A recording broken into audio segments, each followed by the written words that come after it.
Madame, Monsieur, bonsoir, ravi de vous retrouver pour cette nouvelle édition. Et à la une ce soir, Éric Zemmour enchaîne les rendez-vous médiatiques, mais aussi les rencontres internationales. En fin de semaine dernière, le journaliste était en Hongrie pour rencontrer Viktor Orban et participer à un forum sur la démographie. À l'instar de Marion Maréchal, nous étions au rendez-vous. Mais avant, nous resterons à Paris avec l'énième déplacement des toxicomanes dans le nord de la capitale. Après avoir pollué la vie des habitants du 19e arrondissement, ils ont été conduits à la lisière d'Aubervilliers et de Pantin en Seine-Saint-Denis où un mur a même été bâti pour les empêcher de squatter un tunnel, une situation qui ne devrait pas faire les affaires de la candidate Anne Hidalgo. Faites place au mur de Pantin. Après le déplacement des toxicomanes du 19e arrondissement de Paris jusqu'à la Seine-Saint-Denis, un mur a finalement été construit sur ordre de la préfecture de police pour boucher un tunnel squatté entre Pantin et Paris. Thibaut Bastide avec des images de Géraud Dufayet. Une pile de parpaings et le tour est joué depuis vendredi. C'est un spectacle peu glorieux pour les pouvoirs publics qui se joue à la frontière entre Paris et la Seine-Saint-Denis. Alors que le ministère de l'Intérieur, la préfecture de police de Paris et la mairie de la capitale se renvoient depuis de nombreux mois la balle des toxicomanes. Une décision a finalement été prise en fin de semaine dernière. Et quelle décision! Les toxicomanes ont été déplacés des abords du Jardin des Halles au lieu de consommation de crack dans le 19e arrondissement de Paris vers le nord-est à la lisière d'Aubervilliers et de Pantin en Seine-Saint-Denis, soit un déplacement d'à peine 2 km. Alors nous, ça reste quand même à 2 km de chez nous, donc ça les empêchera jamais de revenir ici. Le nord-est parisien n'est jamais épargné. Moi, en face de chez moi, il y a toujours l'hôtel social où il y a des dealers et des toxicomanes. Si on passe ce pont, il y a le slip-in où on distribue des pipes à crack et il y a beaucoup de problèmes encore avec des toxicomanes. Donc le problème n'est pas réglé. Il n'est pas du tout réglé. On a enlevé une scène du crack parmi une centaine sur Paris et en Ile-de-France. S'il apparaît assez clair que l'exécutif a souhaité adresser un message à Anne Hidalgo dans la petite guéguerre qui les oppose, la réalisation et la conclusion laissent clairement à désirer. En effet, comme à chaque fois qu'il est question des toxicomanes qui polluent la vie des riverains, la seule réponse apportée est de déplacer le problème. Mais cette fois-ci, la préfecture de police est allée encore plus loin en faisant construire un mur afin de boucher un tunnel squatté par les toxicomanes et séparant Pantin de Paris. C'est une honte pour le monsieur Darmanin qui a installé ce mur-là avec la collaboration du préfet de Paris. Ce mur-là n'a jamais existé, c'est un tunnel. À l'origine, c'est un tunnel où les Pontinois, pour aller au métro Porte de la Villette, ils passent par là. Pour aller au parc de la Villette, ils passent par là. Là, maintenant, ils ne peuvent plus passer parce que c'est fermé. Ils vont devoir passer devant le parc où il y a les toxicos. On a installé les toxicos. Alors, c'est une honte de la part de monsieur Darmanin et du préfet de nous imposer les toxicos au parc Auguste Baron.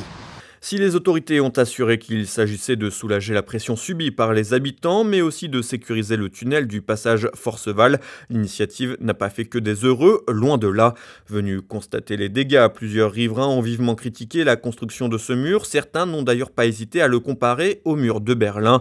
Il est le symbole, selon eux, de l'échec de la prise en charge de ces toxicomanes, d'autant que ce mur ne fait que quelques mètres de longueur. Il suffit donc de le contourner pour le dépasser, ce que ne manquent déjà pas de faire les toxicomanes et clandestins désormais présents en nombre dans le quartier des 4 chemins, errant partout jusque dans les couloirs du métro. Les toxicos, ils sont installés au parc. Ils n'ont qu'à passer sous le tunnel et ils viennent dans notre ville. Déjà, ça a commencé les agressions contre les commerçants. Elle a commencé. Il y a une dame qui s'est fait agresser au Franprix. Il y a une autre dame avec ses enfants, en passant avec sa poussette, elle s'est fait agresser. Il y a quand même une volonté de reconquête républicaine dans ces deux villes, que ce soit Pantin et Aubervilliers et puis le nord-est parisien. Et au final, qu'est-ce qu'on fait? On crée une grande zone de danger. On met des craqueux au milieu du périphérique avec un camp historique de migrants qui existe depuis presque 10 ans. Et qu'est-ce qui va se passer? On va avoir un bis repetita de la colline du crack. Monsieur Darmanin a expliqué en se justifiant qu'il n'y avait pas d'habitants. Est-ce que c'est vrai?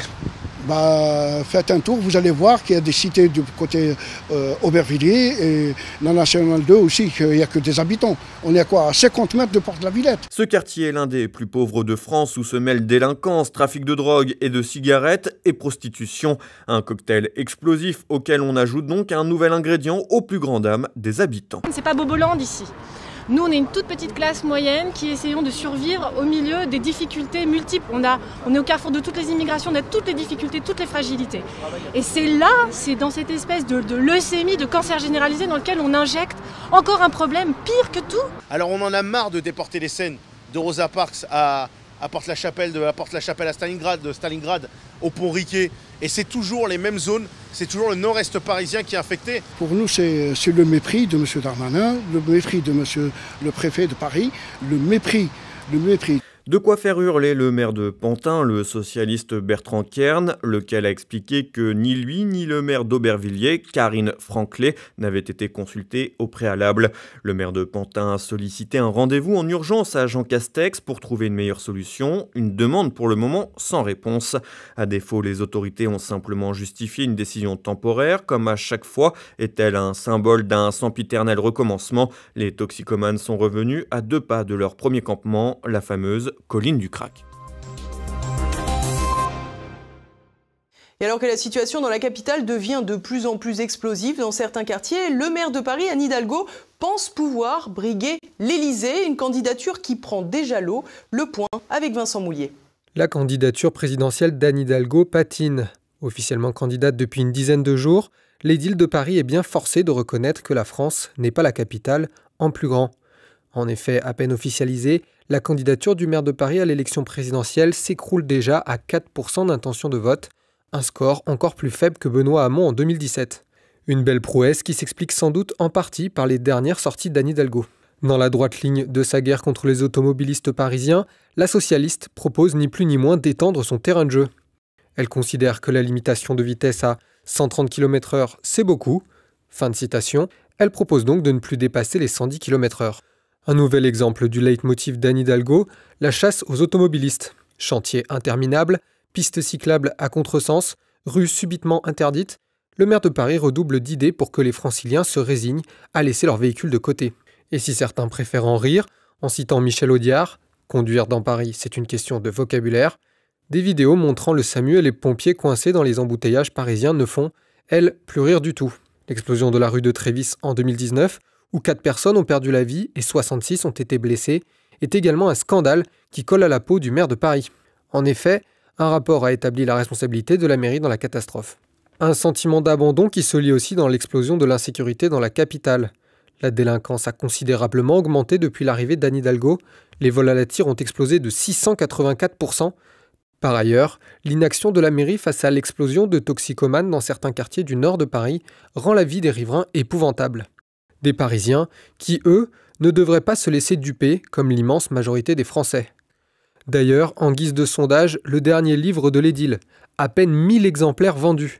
Mais l'ouvrage aura au moins un mérite. Il fait connaître l'une des propositions coûteuses d'Anne Hidalgo. L'édile veut doubler le salaire des professeurs. Les comptes publics passeront après. Et ça, la capitale l'a bien compris. À l'arrivée d'Anne Hidalgo en 2014, la dette de Paris s'élève à 3,7 milliards d'euros.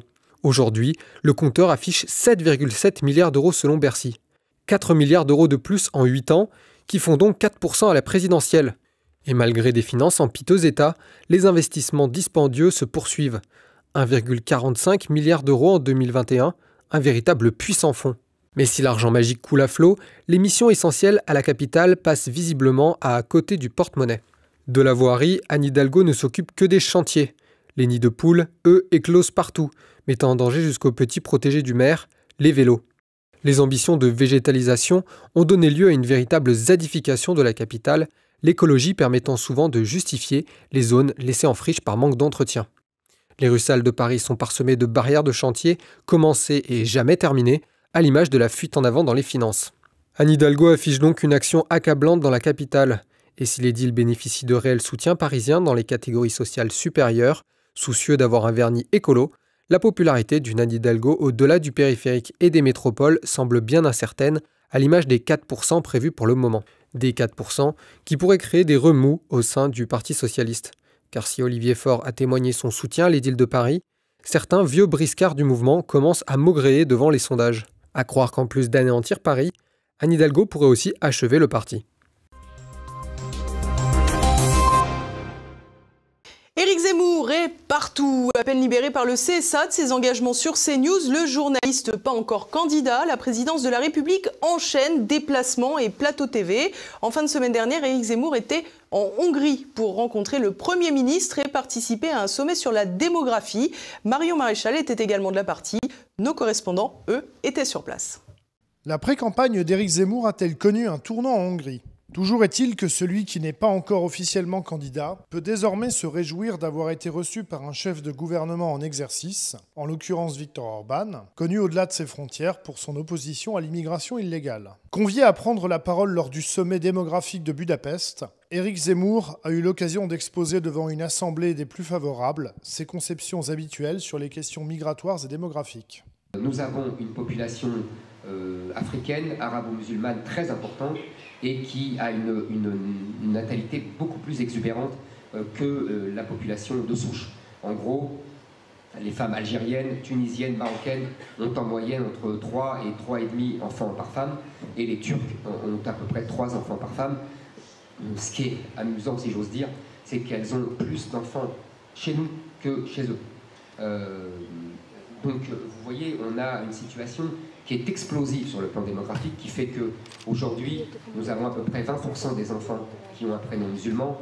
En parallèle d'Éric Zemmour étaient présentes des personnalités comme l'ancien vice-président américain Mike Pence, mais aussi divers chefs d'État et de gouvernement des pays d'Europe centrale et balkanique, tels que le Premier ministre tchèque Babiš, le Premier ministre slovène, le président de la Serbie Vučić ou le leader des Serbes de Bosnie Milorad Dodik. Côté français, l'autre invité remarqué à Budapest était l'ancienne députée FN Marion Maréchal, désormais dirigeante d'une école privée d'enseignement supérieur, l'ICEP. Le fait de retrouver au même endroit Éric Zemmour et Marion Maréchal n'a pas été sans écho au niveau de la campagne présidentielle française qui démarre, notamment du côté du Rassemblement national qui semble craindre la concurrence que pourrait susciter une candidature Zemmour, même si pour le moment, Marion Maréchal affirme se tenir à l'écart du possible duel qui opposerait sa tante Marine Le Pen à Éric Zemmour.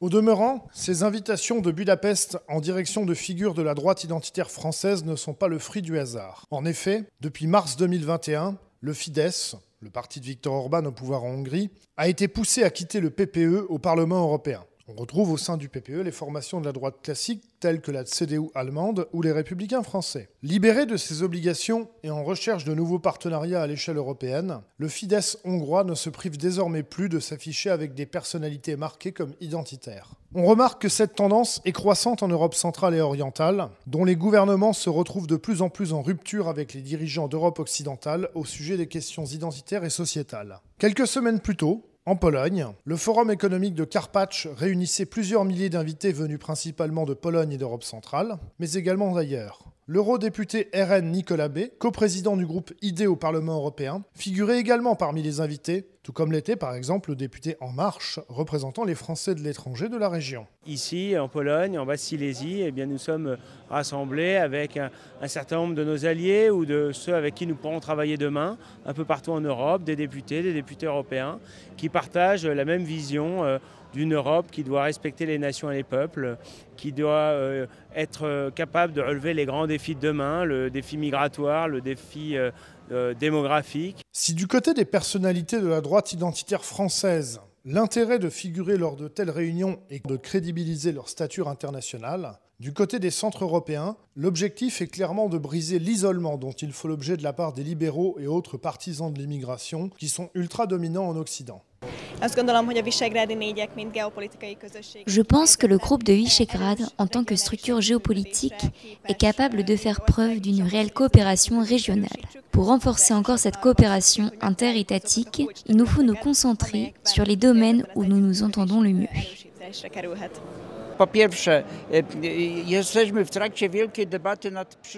Nous sommes dans un contexte de débat sur l'avenir de l'Europe à l'initiative du président français, Emmanuel Macron. Or, nous nous rendons compte que les voix ne sont pas uniformément réparties. Il manque les points de vue des milieux conservateurs ou de droite. Or, ces voix sont dominantes en Europe centrale.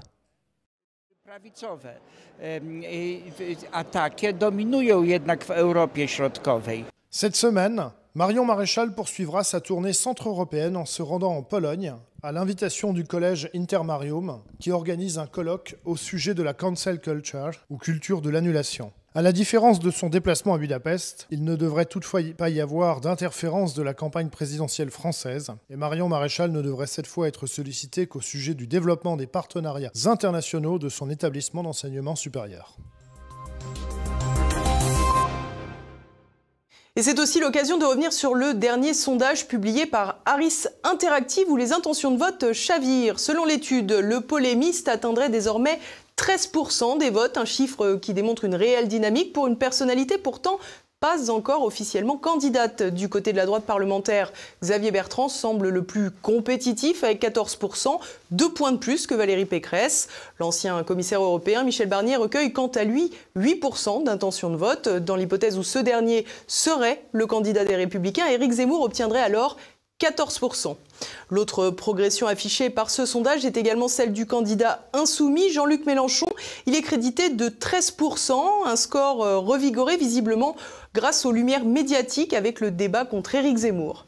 Du côté de Marine Le Pen, l'évolution semble vers la baisse puisque l'ex-présidente du RN engrange seulement 16% d'intention de vote. Seul candidat affichant un score au-delà de 20%, le président de la République qui réunirait entre 23 et 26% selon les configurations. Du côté de Nicolas Dupont-Aignan, on oscille entre 2 et 3%. Arnaud Montebourg est également testé. Il obtient 2% des sondés. Florian Philippot, 1%. Du côté de la gauche, Anne Hidalgo remonte à 7%. Yannick Jadot, tout juste victorieux de la primaire des Verts et qui nous prive de la présence de Sandrine Rousseau pendant les débats présidentiels, est quant à lui testé à 6%. Comme toujours, les instituts sondagiers sont à prendre avec des pincettes et les dynamiques sont souvent le principal enseignement à en tirer. Notons par ailleurs dans cette étude Institut Harris qu'il y a une marge d'erreur possible jusqu'à 4%. Et à présent, c'est le moment de passer à l'actualité en bref avec Olivier Frère-Jacques. Après la tarte tatin, l'omelette ratée lundi en déplacement à Lyon pour le Salon international de la gastronomie. Emmanuel Macron a été visé par un œuf. Le projectile, visiblement trop cuit, n'a pas éclaté. L'homme de 19 ans à l'origine du geste aurait crié « Vive la Révolution !» Il a été placé en garde à vue. De son côté, Éric Zemmour a été pris à partie boulevard de Clichy à Paris dans le 18e arrondissement. Un homme aurait crié au polémiste « Sur le Coran de la Mecque, je vais te fumer ». Il aurait ensuite frappé sur la voiture dans laquelle venait de monter le polémiste. Éric Zemmour a reçu plusieurs témoignages de soutien, dont celui du LR Éric Ciotti. Le polémiste a rétorqué qu'il s'agissait ni plus ni moins d'un épisode vécu quotidiennement par les Français. Deux jeunes bourguignons partent à l'assaut de Christo. Arthur Chassin et Antoine Schramm ont escaladé lundi matin l'Arc de Triomphe emballé dans le cadre d'un projet artistique posthume de Christo afin d'y déployer une banderole intitulée « Honneur aux soldats morts pour la patrie », un geste humain et patriote selon l'un d'entre eux qui explique avoir voulu ainsi réparer le saccage du plus beau monument de Paris et l'insulte à la mémoire des soldats. L'intention n'était pas d'abîmer la toile, encore moins l'arc, mais de faire passer un message, reçu 5 sur 5 par plusieurs passants qui ont applaudi les deux acrobates. Ils s'en sont tirés avec une garde à vue au cours de laquelle certains policiers les auraient félicités pour leur courage et le message transmis. Les scouts de France s'enfoncent toujours plus bas alors que ce mouvement rompt avec le catholicisme tout en continuant de bénéficier du soutien des évêques de France. Les scouts et guides de France tombent dans le pathos LGBT. Ainsi, dans le cadre de rencontres Nuit Scout au campus organisées à l'université de Poitiers, sont proposées des discussions, des rencontres et même des jeux autour du clitoris. Étonnant thème pour un mouvement de jeunesse accueillant des enfants dès 7 ans.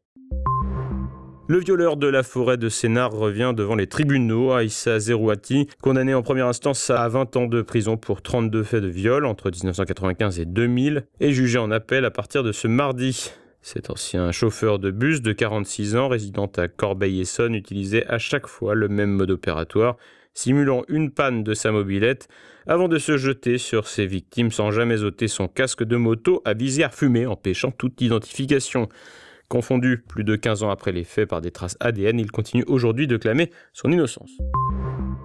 Valérie Pécresse ferme les vannes de la RATP et de la SNCF. La présidente de la région Île-de-France, également patronne de Île-de-France Mobilité, le syndicat des transports de la région, a décidé de suspendre le paiement aux 2 transporteurs publics de 300 millions d'euros pour la RATP et 400 millions pour la SNCF. En cause, une absence d'accord avec l'État pour éponger les pertes. En effet, la crise du Covid-19 a engendré un manque à gagner pour les 2 entreprises, à la fois par la désertion des usagers, mais aussi par la baisse des taxes payées par les entreprises calculées sur la masse salariale. Il manquerait ainsi 1,3 milliard d'euros dans les caisses. Il y a un peu plus d'un an, Valérie Pécresse avait entamé le même bras de fer et obtenu gain de cause. Le gouvernement avait débloqué 1,450 milliard d'avances remboursables et 150 millions de subventions. Sanofi abandonne son vaccin à ARN messager contre le Covid. Le laboratoire pharmaceutique français, qui n'a pas brillé pendant la crise, a annoncé l'abandon de son produit basé sur la même technologie que Pfizer et Moderna. Après avoir passé les phases 1 et 2 du produit, Sanofi considère que la sortie interviendrait trop tard par rapport à ses concurrents et préfère se concentrer sur une autre technologie, celle de la protéine recombinante développée en partenariat avec le britannique GSK. Sanofi compte en revanche utiliser le fruit de ses recherches pour proposer rapidement un vaccin à ARN messager contre d'autres virus. De son côté, l'américain Pfizer, leader sur le Covid, a annoncé que la technologie ARN serait bientôt exploitée pour un vaccin contre la grippe. Joe Biden, VRP du vaccin, le président des États-Unis, 78 ans, a reçu sa 3e dose de vaccin contre le Covid devant les caméras, une opération de communication pour exhorter les Américains à faire leur rappel. Now, I know it doesn't look like it, but I am over 65. I wish I way over. And that's why I'm getting my booster shot today. Boosters are important, but the most important thing we need to do is get more people vaccinated. Aux États-Unis, 56% de la population est complètement vaccinée, un taux très différent selon les États. En effet, 68% des habitants du Massachusetts ont un schéma de vaccination complet, contre 51% des Texans ou encore 45% dans le Tennessee. L'Ouzbékistan met le paquet sur la santé publique. Le pays d'Asie centrale donne une prime à ceux qui font plus de 10 000 pas par jour. Une somme de 3 000 sommes, la monnaie locale, soit 23 centimes d'euros, est versée à chaque Ouzbek qui effectue son quota de marche quotidienne. Une somme, en somme, pas si dérisoire, alors que le salaire mensuel moyen dans le pays s'élève à 245 euros. Du 10 juin au 13 septembre, le gouvernement ouzbek a ainsi versé l'équivalent de 750 000 euros à ses citoyens. La British Army a appelé en renfort pour approvisionner le Royaume-Uni en essence. Depuis l'annonce la semaine dernière de la fermeture de plusieurs stations-service dans le pays, la pénurie de carburant s'est encore aggravée. Sous l'effet de la panique, les automobilistes britanniques se pressent à la pompe. En cause, un problème de ravitaillement avec des camions-citernes qui manquent à l'appel. Une situation inédite due à l'effet conjugué de la crise du Covid et du Brexit. Fermeture des frontières, centre d'examen du permis poids lourd fermé pendant des mois, salaire très bas, le secteur a aujourd'hui besoin de 100 000 chauffeurs de camions supplémentaires.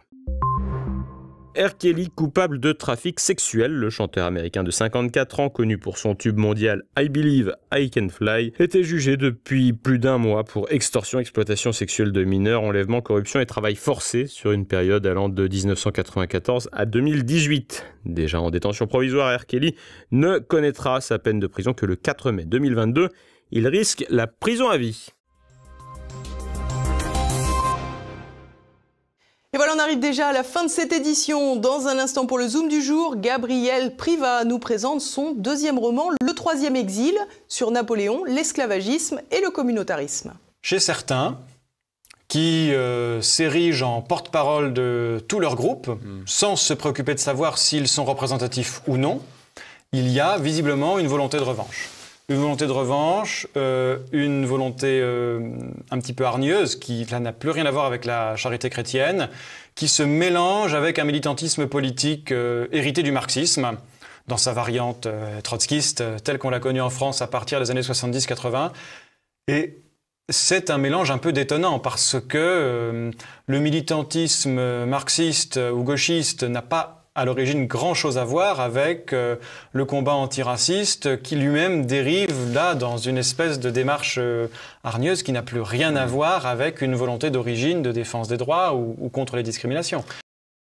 Ce soir, découvrez également un nouveau numéro de La Petite Histoire. Cette semaine, Christopher Lannes nous parle du maréchal Lannes, surnommé l'Achille de la Grande Armée. Aujourd'hui, on va parler d'un chef de guerre exceptionnel, l'un des rares vrais amis de Napoléon qui était l'incarnation de la bravoure et qu'on surnommait l'Achille de la Grande Armée et dont l'empereur disait qu'il était l'un des militaires les plus distingués qu'ait eu la France. Il a participé à quasiment toutes les victoires glorieuses de l'Empire et s'est distingué un nombre incalculable de fois par ses talents de tacticien et sa capacité surhumaine à mener les hommes à la victoire. Il a été tué au combat en 1809, ce fut le premier maréchal d'Empire à tomber et l'empereur en fut très affecté. C'est ce qui donne à son histoire ce côté romantique et tragique, et c'est ce que nous allons voir aujourd'hui. Également au programme de votre soirée passé-présent, Philippe Conrad et Anne Sicard évoquent la chute de l'Empire aztèque et le chemin de Saint-Jacques de Compostelle. Tout de suite, c'est François Biot-Leclerc pour Mes Libertés Politiques. Merci à tous pour votre fidélité. À demain. Bonsoir. Retrouvez Mes Libertés Politiques avec terredefrance.fr, parfums et accessoires solidaires du monde rural.